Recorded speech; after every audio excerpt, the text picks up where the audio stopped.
Hello. I know I haven't uploaded any videos in literally years, but the other day a topic struck me and I couldn't recall any leftist videos about the topic specifically, so I thought I'd make a quick video about it. Today I want to discuss how vegans are made to look like they are conducting an elaborate lifestyle in contrast to those who eat meat, who are thought of as the norm and therefore are not living out a particular lifestyle, but instead are just following the norms of society.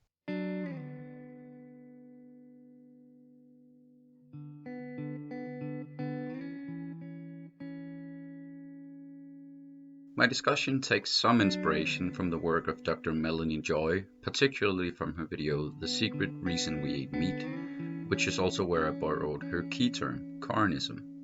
Joy defines carnism as the invisible belief system that conditions us to eat certain animals, and in her video she gives multiple examples of how we are conditioned into carnist ways of seeing the world in our upbringing. Her video is mostly focused on dealing with psychological mechanisms that are used in this conditioning. Some of these include defense mechanisms that excuse the consumption of animals, naturalization of myths, i.e., why it is natural and good to consume animals, and cognitive distortions about how we view the victims of the system, being the animals.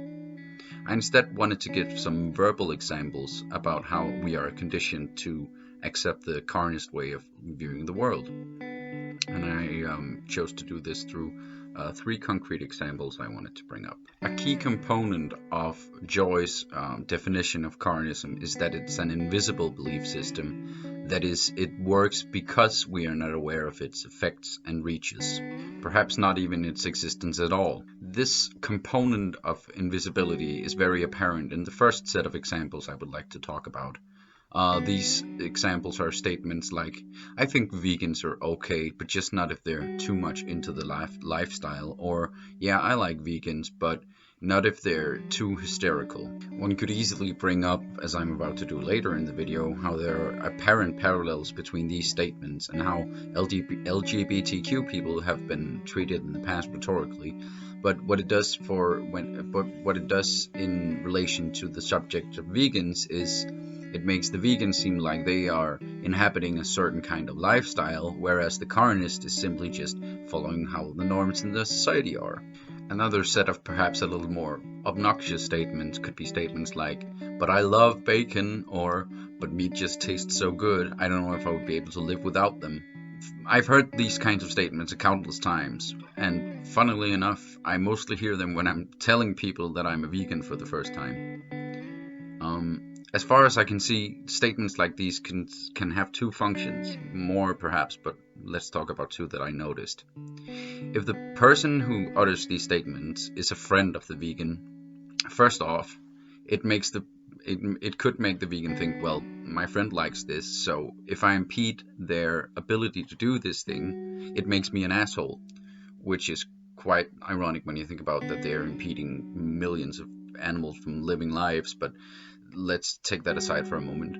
And another function is, of course, that it establishes their worldview as the norm, and also in a social sense, because that they can get to utter these statements and not be interrupted by anyone near, which I haven't tried any of the times I've heard these statements. It says something about the kind of social capital that statement holds, that it's a legitimate way to counter argue veganism, that it's okay for me to eat meat because I enjoy it, and this strengthens the social standing of the carnist worldview. And again, maybe most importantly, carnism as a worldview is strengthened without even being mentioned, thereby underlining how it's an invisible system, but it can still work as a set of morals, because it does, as we have seen in the two past examples. The last example I wanted to bring up is how parents of vegans, mostly teenagers who are still living at home, can also have reactions to the ideas behind veganism, and this can have an impact on the vegans living with them. As a personal example, my mother has told me a lot of times that she wouldn't want to change how she eats,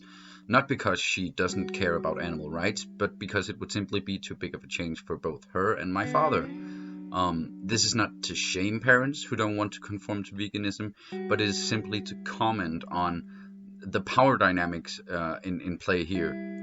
because what happens is the parent has the bigger power dynamic over the child, and thereby the child is made to feel intrusive, maybe even destructive towards the parents for bringing up these ideas in the home. Therefore, again, we see how Carnism wins more social capital by being invisible, by being the norm, and veganism being the other. As a final parallel of sorts, I wanted to bring back up what I mentioned briefly before, that there are countless parallels to how veganism as an otherness is relatable to how LGBTQ people have been marginalized before rhetorically.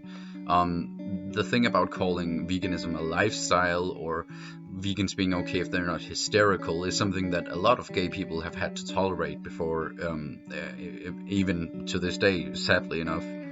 And these parallels can even be found in way more categories, such as if you're talking about religion or race or class or even different ideologies. This component of invisibility that Carnism has can be found in all of these cases. Being white is invisible, being liberal or conservative is more invisible than it is to be distinctly leftist.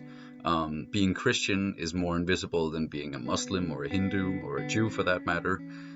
So I think it's really interesting to think about how these topics that are unspoken are sometimes even more powerful than the marginalized subjects that are actually taken up. Anyway, that's what I wanted to quickly bring up today. If you want to see more videos in the future, hit like and subscribe, and maybe I'll get time for more videos. I'm not promising something though. Have a nice day.